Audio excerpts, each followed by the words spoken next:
إن الحمد لله رب العالمين والصلاة والسلام على رسول الله الكريم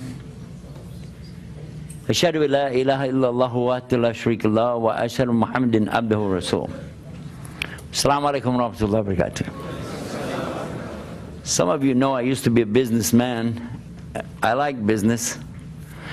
I like doing business with Allah subhanahu wa ta'ala. Tijara billah. It's actually a very good thing. It's already open. Bismillah.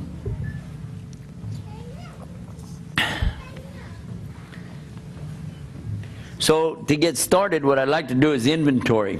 That's part of business, is inventory. So let's do inventory. Want to do inventory? Well, you don't have any choice. You can do it. Okay. So if you're a Muslim, raise your hand. All Muslims have to raise their hand. Whoa, look at all those hands, mashallah. Okay, so if you're not a Muslim yet, raise your hand. How do you like being surrounded by all these terrorists? They're Muslims. That slipped. Give me another chance. Whenever you give a speech, you know, you have to think what you're getting into. Anybody ever heard of, what's his name? Johar? You know her about this guy? With the himar? You know who I'm talking about? From Bled Hashem. You heard about him, yeah? Yeah. So they went to him and they said, give a speech, give a speech. He said, I don't want to give a speech. He said, give a speech, please, we need you to give a speech. He got up, he said, do you know what I'm going to talk about? Do you know what I'm going to talk about tonight? No? He said, no, why should I give you a speech? And he walked away and left him. So they kept to him another time. They said, give a speech. He said, no, give a speech. Finally, okay, he's going to give a speech. He got up in front and said, do you know what I'm going to talk about tonight? They all said, yes. He said, why should I waste my time and tell you about it? So he left. Then they went to him another time. They said, please, Ya Sheikh, give a speech. Give a speech. No. Please, mashallah, give a speech. Okay. He got in front of the Bible again. He said, do you know what I'm going to talk about? Now this side right here said, no. But this side said, yes. He said, okay, the side that knows, tell the side that doesn't know. And he left. You like that joke? You'll laugh at anything. And alhamdulillah, the praise to Allah, Jalana Muslimin, the one who made us as Muslims. And we do thank Allah for that. Tonight's topic, the subject that we'd like to talk about,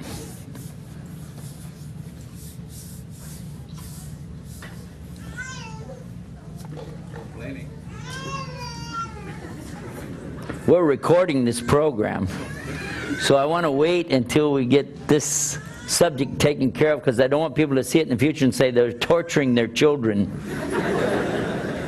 I'll give our sister time to take the baby out. Inshallah. Alhamdulillah. The subject tonight we want to talk about is called the beauty of Islam.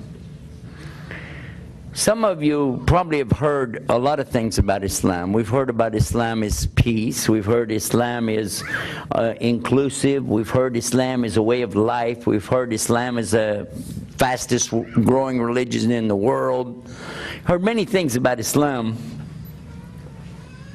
But have you really heard about the beauty of Islam? I kind of came up with the name for this some years ago when I was discussing the situation that comes about when you try to analyze and establish why things are happening. One of the most popular questions I think that we get, this is from non-Muslims. Actually, it's from non-thinkers. We're not even talking about rational people. They're non-thinkers. They're saying, well, if there's a God, how come bad stuff happens? If there's God, why does bad stuff happen? That cannot be a Hindu who said that, because Hindus believe there is a God. In fact, they believe in a whole bunch of them. So if having a God means you have a good time, they have the best time on earth because they got the most gods. It can't be from the Jewish,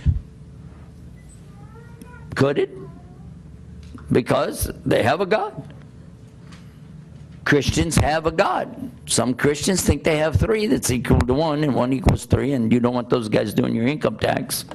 They don't know the difference between a one and a three. But to come back to the subject, I can do that. I used to be a Christian, okay? I understand. You can't do that. I can do that. So why do bad things happen to good people? And you say, well, how's that the beauty of Islam? The beauty of Islam is that it totally and completely explains to the point that you can become happy, not only with the understanding, but with whatever comes. Because it's in the Quran that Allah explains your purpose. If you thought that your purpose of life was to hang around here and have a good time, waiting for a chance to get into paradise, Allah makes it clear that that's not the case. As a matter of fact, in chapter 29 of the Quran, the very beginning of it, Allah makes it very clear that if you come to this correct belief that there really is only one God, and the worship is really on for Him, then at that stage, you're going to be put into some really big testing. Because as he says, Bismillah ar-Rahman ar-Rahim, Alif Lam Mim, Ahasib an-nas an yudriku an yaqulu amana. Do the human beings think they're going to be left alone just because they say, we believe? And that they won't be put into a big fitna, as the ones before them were put into this big fitna, to show who are the truthful and who are the liars. Huh? So you said, I believe. Okay, get ready. Because you now understand that it has to happen, because this is a way for you to know if you really do believe. I know it happened to me personally, exactly like that. I came in, and a brother, Muslim brother, came to our home right after I did Shahada.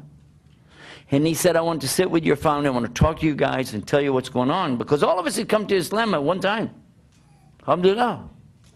He said, but I want to explain to you. Some big testing is going to come to you. No, he said, we've already been tested. We understand. We know everything. He said, you don't really understand. I said, we've been through a lot. You don't understand what it took for us to get to this point. And we had had some business difficulties. We had lost, some material things along the way, and was really thought we knew what he was talking about. Testing. Little did we know.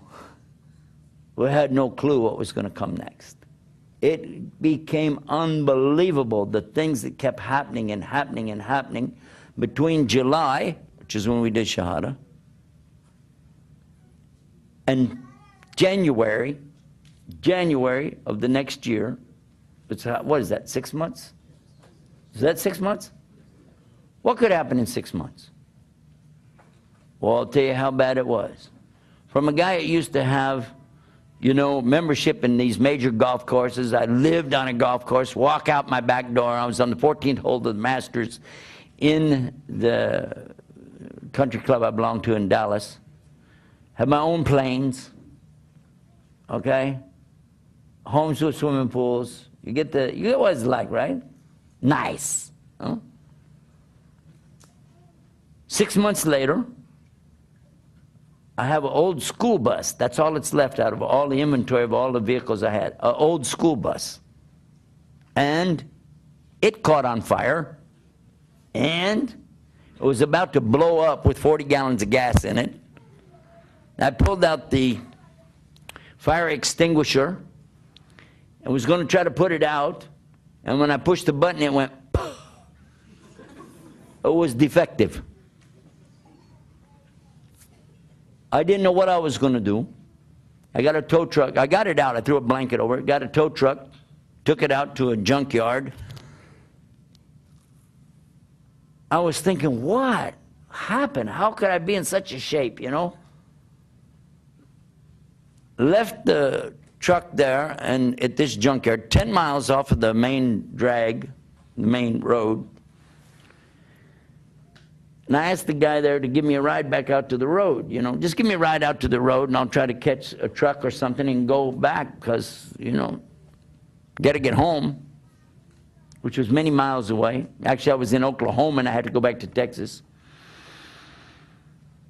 He said, that's not included in the tow.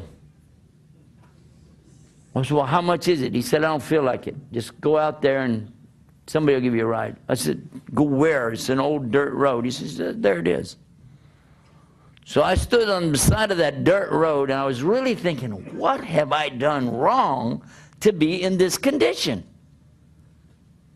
A car went by. It was a lady in it. I didn't want to ride in there, you know, even think about that. Then another car came by, nothing. Then a small pickup, you know, a real small pickup came, had 2 guys already in it. The guy said, where are you going? I told him, up to the freeway, 10 miles. He said, okay, get in the back. There was no room to get in the front, get in the back. I said, there's got a lot of stuff. He said, just sit on the stuff, it doesn't matter. Bags, you know, I got back in there, these big bags. I said, what's that smell? There's these bags, they smell really bad, you know. So they started driving, you know, and it was freezing cold. It started hailing, you know, little pieces of ice hitting me. So I have to crouch down like this to get away from the ice, but it puts my nose right by these bags. What do you think was in the bag? Fertilizer. Really good fertilizer. It comes from khanzir. Pig poop. Now here's yours truly, right? I'm used to wearing Hart, Schefter, and Mark suits. And I'm here hugging a bag of, yeah. I'm thinking, what is this?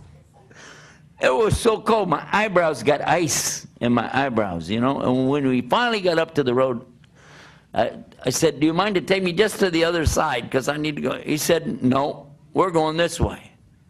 By the way, Americans are really nice. I got out, you think. I got out, they took off. And as I was walking under the bridge, I was thinking, Islam is the truth. Islam is correct. I can't find any flaw in it. I really spent 6 months really looking hard at a lot of the subjects that Islam teaches. It's absolutely true. There's no doubt. So what is wrong? What is wrong with me? What did I do? I had everything before I come to Islam. I get nothing. What is that all about? Is God mad at me? Maybe that's just it. I found the right way, but he's mad at me. Alhamdulillah, that wasn't true. Because you and I know if Allah is mad at somebody, they got a serious problem, not compared to that. Well, subhanAllah, I said, well, that's wrong. I shouldn't think like that. I went up the embankment, up to the main part of the freeway, tried to catch a ride. A big truck's going by. Pew, pew. And it was getting cold again, and I was thinking, how? All of a sudden, a red car came over the top of the hill, like Lamborghini. You know what's Lamborghini? A real cool sports car comes over the top and goes. I said, wow. Because, you know, back in the day, hey, that was yours truly. Here he goes over the hill, and he stopped, and he started backing up. Now I'm thinking, why is he back? Who is this guy? He's going to back up. He don't want to pick this. I look terrible. And this guy's going to back up. He's probably going to run over me. Probably, you know. Or maybe something we used to do when we were kids, you know, you back up to somebody and they come running, try to get done. Yeah. Say, you tired of walking? Yeah. Run a while. I didn't really think it was going to be anything good, but the guy got back up to me, rolled down the window, and he said, "Excuse me, can you help me?" I said, "What do you need?" He said, "Do you mind to ride with me because something's happened to me. I can't keep my eyes open. It's only 5 o'clock in the afternoon, but," he said, "it's just like my eyes keep shutting, and I've got to get up to Dallas, and it's a very long way. Do you feel like you could talk to me, keep me awake so that I can get there? I would really appreciate it." Let's see. I don't know. Do I want to get out of this nice cold weather into your nice warm car? Let me check my calendar and see if I'm busy. Turns out I've got an opening here. I'll get in the car. I got in the car, shut the door, and I'm still thinking, it's brand new, by the way. You can smell the new. You like that new leather smell? You got in there and said, now what? What's the law doing to me here? We start going along, and the guy says, "Please talk to me. I really am falling asleep. Start telling me anything." I said, "About what?" He said, "Well, let's start with how you end up on the side of the road and why you smell like that." I said, "There you go. Let's do that. Let me take you back here. You want to talk? I'll talk. I'll tell you everything I know." I guess we could teach the CIA how to get stuff out of people. Now just put them in the back of a pickup with a bunch of pig fertilizer. They'll tell you anything. But I went along with him, and I began explaining the events that led up to me being standing there, which started out about a year back when my father wanted to do business with a Muslim, and how I tried to convert the Muslim to become a Christian, how a Catholic priest got involved in the story, and before you know it, the Catholic priest accepted Islam. My wife and I accepted Islam. Then later my father accepting Islam, but then other things started happening. Our business down by Mexico went bad, and somebody ripped off all our stuff, stole our things. I had a brand new Suburban. It disappeared with the paperwork in it, and I couldn't trace it because I hadn't filed it yet. It was totally a strange thing. Many things I'm telling him this story as we're going along, telling him what happened. He's going, wow, wow, whoa, wow. Then we came up to a junction in the road, and this road that comes into Texas from Oklahoma splits, and one part goes to Fort Worth, Texas, the other part goes to Dallas. I need to go to Fort Worth, he needs to go to Dallas. There's a truck stop, I'll get out there. He said, "Do you mind?" Really, he said, I just want to hear the end of this story. "Do you mind if I just go ahead and take you to Fort Worth so I can hear the rest of it?" Again, I have to check my schedule, but it turns out there's this opening and we can go. And I'm still thinking, what, is this real? And as we're going along and I'm telling the rest of the story, and he's going, "Man, and all that because you came to Islam." I said, "Well, I don't know what else to say." He said, "That is beautiful." I said, "Excuse me?" What part of the story did I miss while I was telling it? He said, because, he said, "You know what?" He said, "I'm a Reformed Church of Latter-day Saints Mormon." And he said, "And really, I'm fed up with my religion. And what you told me about Islam, it sounds amazing." So all he really heard me talking about was the Tawheed, was the answers to the questions that Allah gives you. Is when you come to Islam, the answers are there. But the incidentals that take place in your life, well, those are things that happen in your life. So what? Well, the main thing is, you know there's Allah. And you know everything comes from Allah. It's all going back to Allah, and you've got the real hard evidence there really is God. And that's one of the beauties of Islam. Your heart is in peace because you know it's all from Allah. He said, "So all of this is from Allah?" I said, "Well, yeah." He said, "That's beautiful. How can I know more about this religion?" Well, I said, "You know, there's some guys I'm staying with right now. I didn't even have a house anymore. Didn't have any clothes anymore. And so I told him, we're staying at this house. Come on, let's go over here. And we got there, and the brothers weren't back yet. They were at the masjid, but they'd left food cooking. So the food was all on the stove, and when we went in, served him up the food. We sat there, enjoyed a meal together. He said, well, I really have to go. Do you have any pamphlets or anything about this religion? I said, I don't really know what to tell you. But I saw some things laying there from Whammy. You heard of the Nadwat al-Alamin Shabab al-Islamiyya. Well, that's my first exposure to those kind of pamphlets. So I gave him some of those. And he said, you know, I'm going to really look into this because this really sounds like something for me. And I sure do thank you. I really appreciate it. And by the way, he was at least 60 miles out of the way from where he needed to be. But he brought me right to the house. And there was a meal waiting for me.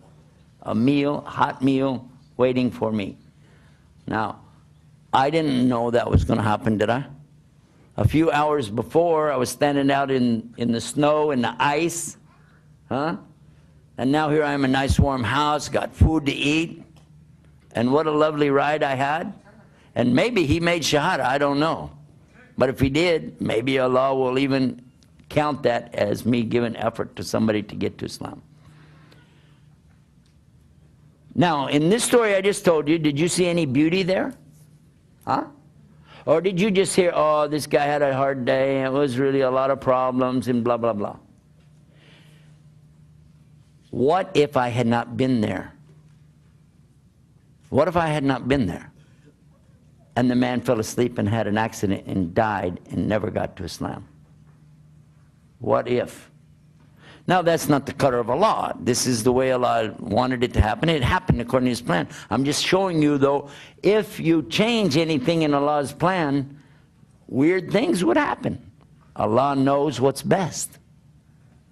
And if you said, well, somebody died, how could it get worse than that? Worse? They could have lived. Because maybe they died on the fitra. Maybe they died as a Muslim. Or maybe they died, and because of their death, other people will get to Islam. Or at least other people won't leave Islam. You don't know, and I don't know. It's up to Him. Isn't it? The non-believer is the one that has the problem. Muslims really don't have that problem. You get upset. You know, my dad died, and he did die. But you know what? Because I was Muslim, I understood it. And I cried, by the way. But it wasn't like the kind of crying that would have been when I was not Muslim. You know, oh, why my father? Oh, why this happened to me? No. It was crying like this. I was crying out of happiness that at least he became Muslim before he died.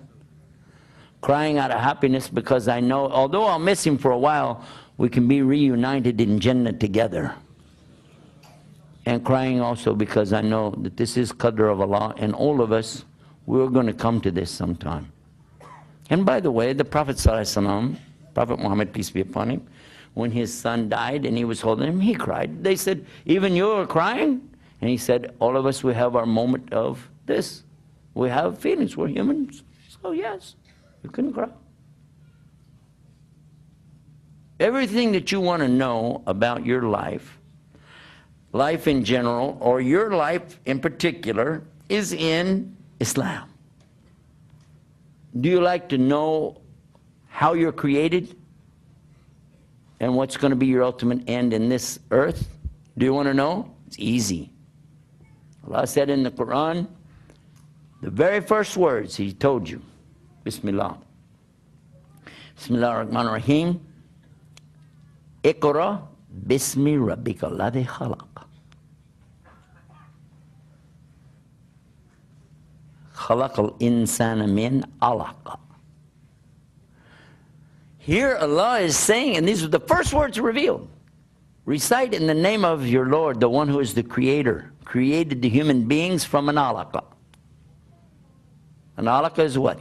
Today, you can ask anybody that's in embryology, and they'll tell you, yeah, it's that little tiny thing that you can't even see with your eye, but it clings to the wall of the uterus inside of the mother, and it forms a blood clot, and it's shaped like that little worm-looking thing or leech that they have down in South America. And by the way, all three of those things are alaq, alaq, alaq. And Allah described it before people had microscopes, before people even knew that human beings didn't start out as little teeny people that just grew up big inside of their mother. And Allah described all the trimesters. Allah described all of the shape, being in shape and out of shape, like a chewed lump. All of the things that Allah speaks about of you being created are in the Quran. And then your final outcome, where you'll be. He tells you everything along the way, but the ultimate is, Kullu nafsin da'iqatul maut. Every soul will taste death. Yeah? Wow. What do you want to know? Do you want to know about the creation of Allah? And He tells you about the universe. Do you want to know about the earth? And He talks about the earth. And the sun and the moon, it's all there. Where? In the Quran, the speech of Allah subhanahu wa ta'ala. How much proof do you need? What does it take for you to catch it? He's given you everything. There's the owner's manual, not only for the human being, but the entire universe. What do you want to know? What you need to know? It's there. It's there. But the most important thing of all is to know that you can communicate directly with Him, and you do not need an intercessor. You don't need to go through a human being or an animal or a piece of wood or a statue, but you can use your heart and communicate directly with Him anytime you want to. Isn't that a beauty of Islam? And the Prophet Muhammad, peace and blessing be upon him, he told us an amazing thing. Again, with this same thing, the same focus.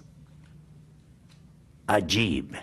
Amazing is the condition of the believer, because only good happens to them.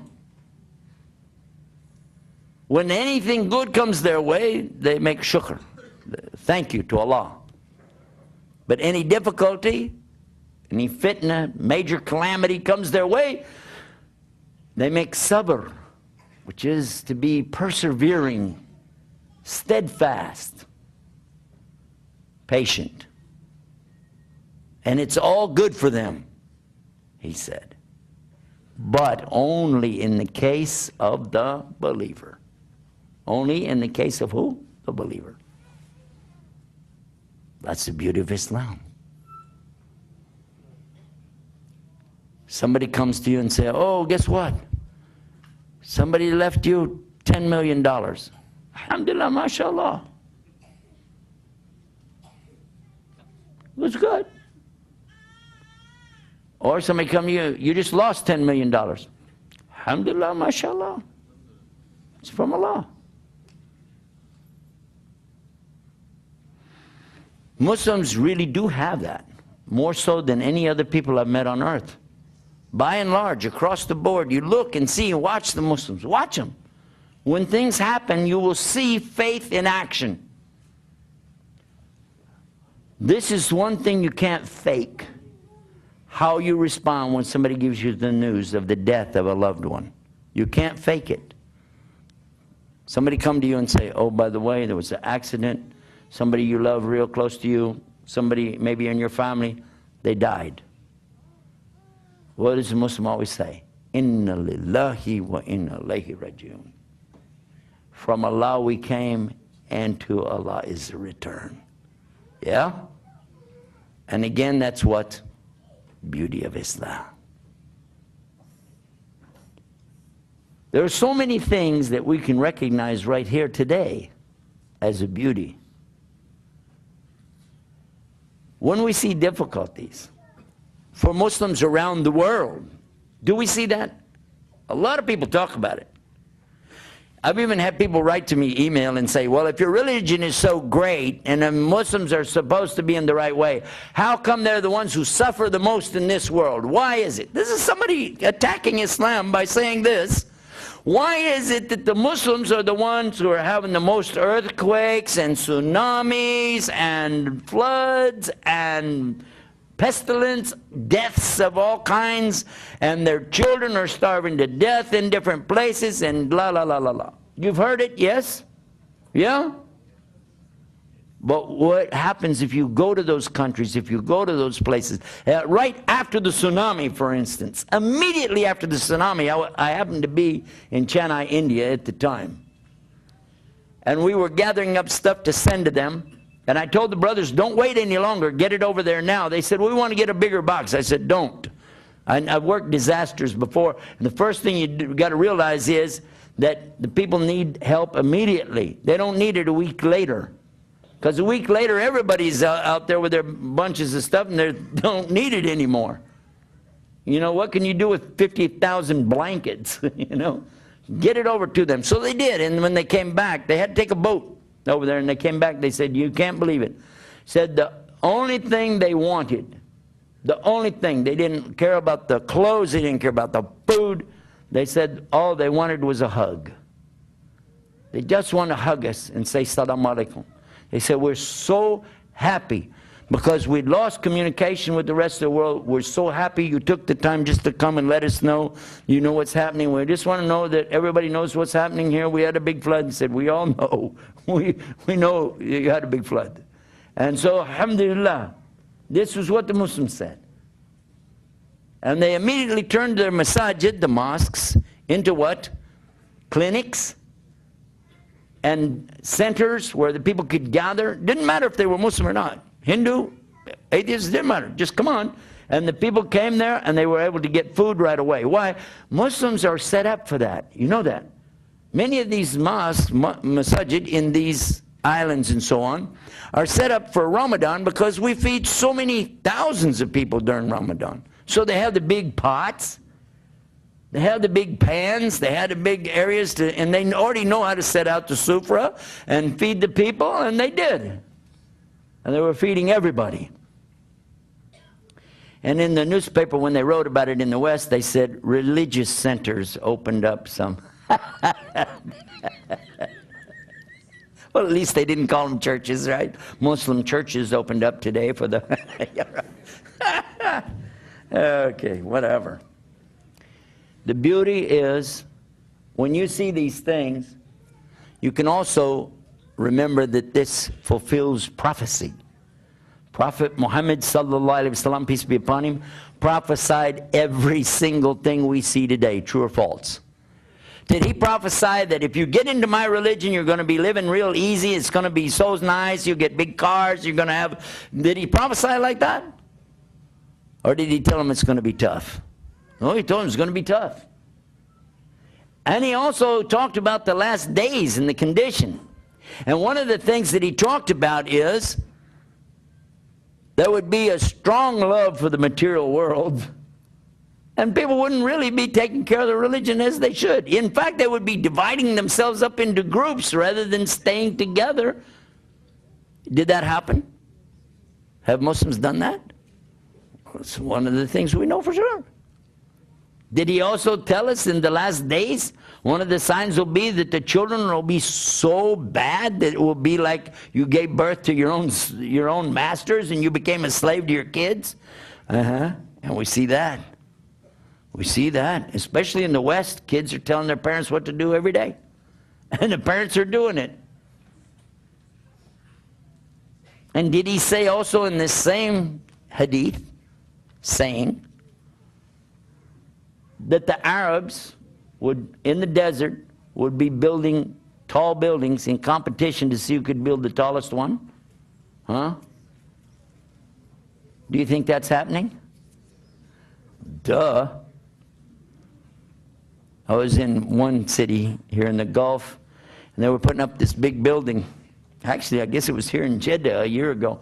And I looked at this big building that they were putting up there. It was so tall. And I was looking at it. I said, wow.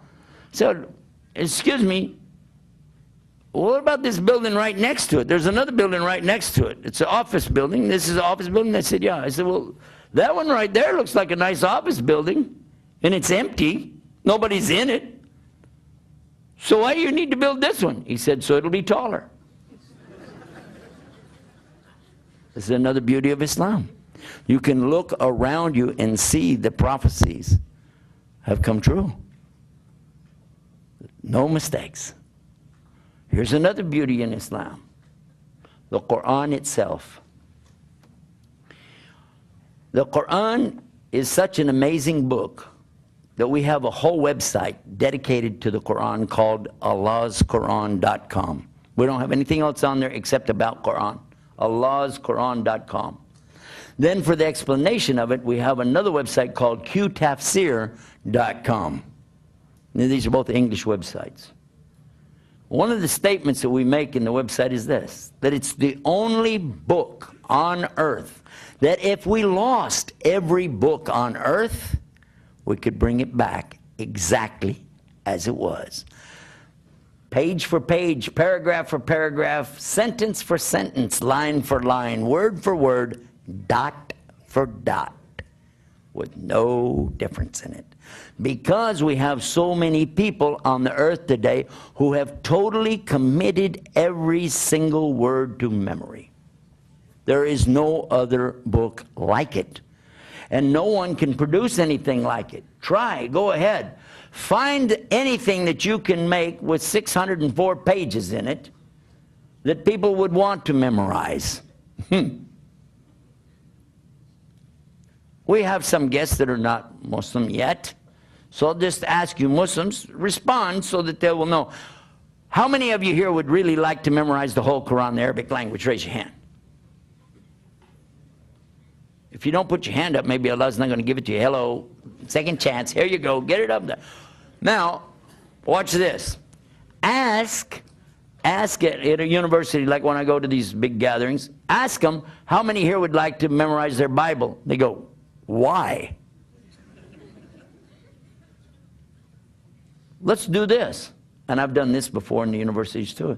I would ask, how many here have memorized some of your Bible? Did you memorize like, you know, 2 or 3 books out of your Bible? Like surahs, 2 or 3 of your books? Memorized? What language? We don't even know what language it came in. How many here right now have memorized at least 10 surahs of the Quran? In Arabic? Yeah. Now, you might not think that's impressive. You might think so. But to a Christian or anybody who grew up with some books that they had reference to, they never even heard of anybody sitting there and trying to memorize it. This is one of the reasons that the enemies of Islam really don't like the madrasas, because they know that eventually that's going to be the proof that Islam is the only correct way to get to Allah. Those madrasas where the children sit and learn the Quran over and over, of course they hate that. Naturally they hate that. Of course they'll lie and say they're building bombs in there. These little kids are building bombs. Yeah, right. But maybe it is to them a bomb, because when the Quran comes, there's nothing that can come against it. The only problem we have, you and I as Muslims, it's not Islam. That's not our problem. You know what our problem is? It's called nafs. There's our problem. If we overcome this problem, it's over. Muslims will be on top, as they should be. That's the beauty of Islam. The knowledge that there really is God. He exists and we can prove it. The Quran, the speech of Allah, that you, anytime you want to hear what He had to say, you know how it even sounded. Bismillahir Rahmanir Rahim. That's it. That's Quran, yes. No doubt. The knowledge that the Prophet ﷺ was sent as the best of the examples for us, and the rahmah to the alameen, the mercy to mankind. Yes?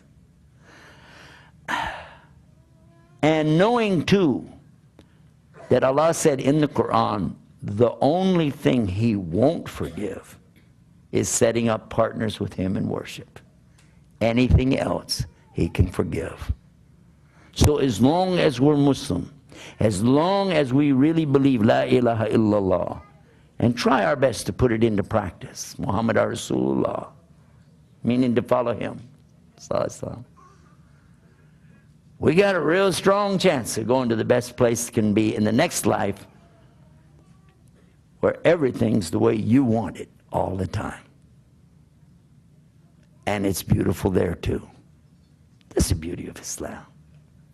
So I don't need people to come and tell me about the difficulties of Muslims today and what do you say about this and how do you deal with that. Hey, I had the worst condition of all. The worst condition of all. Nobody has the worst condition than I had. I wasn't a Muslim. That's the worst condition. Even though the other things happened after I got to Islam, I still had the best condition. Why? I know La ilaha illallah. Make sense? Alhamdulillah Rabbil Alameen. That's the speech. It's all over. Go home. Usually people ask me a question about this subject.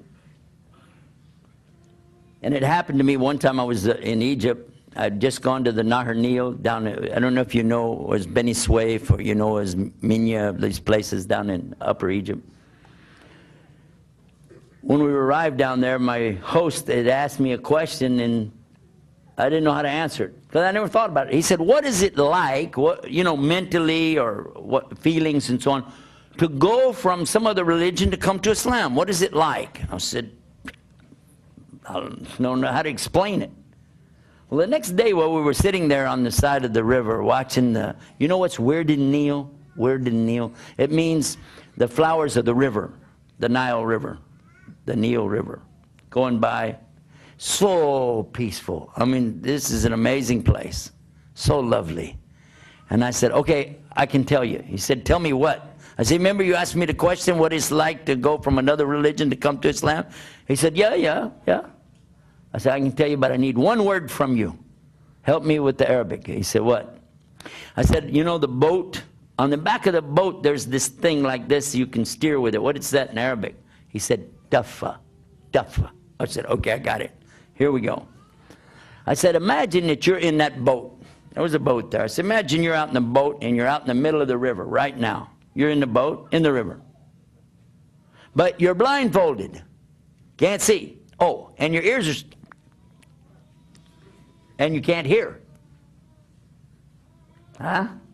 Oh, and you don't have the daffa. And you're just floating along. Now you don't know anything because this is how you started out. You've never even seen the boat. You never even heard anything. It's just feeling. You're just feeling around. That's all it is. You feel motion, you know. And sometimes you feel water coming around you. Sometimes it feels like this way, that way, and you're trying to guess how is it. Well, maybe if it's because I'm leaning like this, I lean like that. Yeah, that's it. There. Wait. Well, I lean back and it's some water got on me. Okay, that's. But you really don't have a clue. But then somebody comes along one day and takes the blindfold off, opens up your ears so you can hear, and give you the daffa. Now, that does not mean you're automatically going to go to paradise. Doesn't automatically mean you're going to get where you want to go, does it? But at least you have a whole lot more to say about the choices, don't you? Because you can see, you can hear, and you've got some control here that you can do something with. And that is exactly how I felt when I left whatever I was in to come to Islam. So, alhamdulillah Rabbil Alameen, that Allah guides whoever He wills to His straight path. Another question people will ask me, how did I get to Islam? This is a very common question, one that we've answered so many times that we put a website up for it. It's called YusufEstes.com, YUSUFESTES.com. You can also go to WatchIslam.com, and the story of priests and preachers coming to Islam is there. We also have it on YouTube Islam. Now, not YouTube, YouTube Islam. You can go there and get a lot of these great stories. Now, I'm going to ask you a question. How many of you ever watch Peace TV? Anybody? Okay, I'll go the other way. Anybody here never heard of Peace TV? Everybody knows Peace TV, okay. Huda TV, anybody heard of Huda TV? Okay. What about Islam Channel in UK? You heard of Islam Channel in UK? Now all of these you need to have satellite to get them, right? Not anymore. You can get them all free on my website, watchislam.com. All of them are right there. Plus, the Quran being recited in Ramadan is running right now 24 hours a day. You can go there and listen to the Quran, and it has English translation right across the front of it. Plus, we have Share Islam TV, and we have a new one that just came out, bridgetofaith.com. bridgetofaith.com. Now, in these, you've got a series of different speakers, myself and people like Mutahir Sabri, Abdurrahim Green. I think you know some of the speakers that we've got on there, and you can watch these programs. All of it's free, because I want people to know what's real Islam from people who can explain it in good English terms. Some of you like to be involved in sharing Islam with other people. You want to have a way to answer questions, to give them help. We have a website called shareislam.com. shareislam.com. And that's great because you can go there and ask questions and it gives you answers. We have another one. People ask you about Aqidah, what we believe and why. It's called godallah.com. Is God Allah? Is Allah God? Where is God? How can you prove there's God? Then for those who are atheists or claim to be scientists, don't believe in God, there's a website for them, scienceislam.com. This has videos in it you can watch. 9 different scholars, professors, teachers of disciplines, different sciences. Every one of them, after they knew what the Quran said about their particular expertise, they all said it must be a God, and must be this God is real, and Allah must be behind the Quran. Because it's impossible to be any other way. These are a result of Sheikh Zandani's work. Some of you know about him and his effort.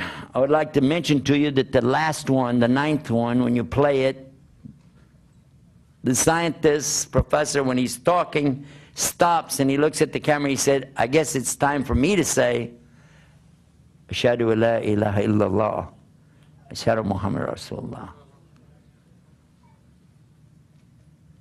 If you'd like to join us and work with us in this project, you're welcome. We have an ongoing website.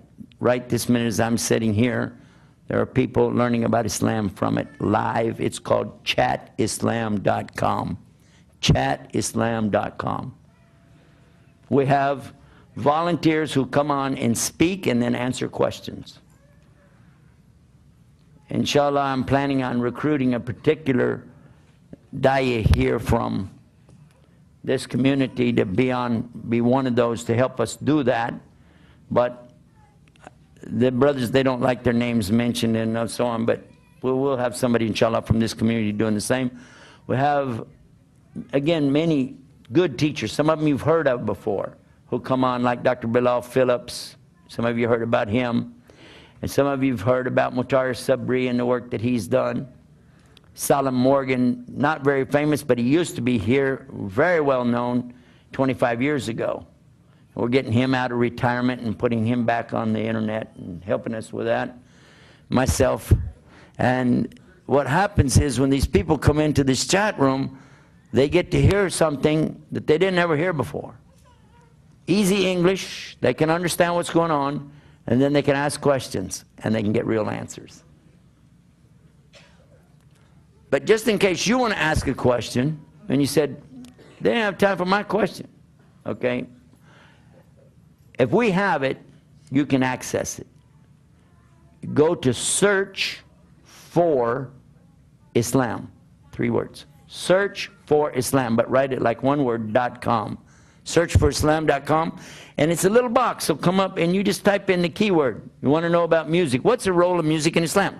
Type music in there, find out. You want to know about these different groups? Type the word groups. Want to know about women in Islam? Type the word women. We got a brand new website for women, by the way.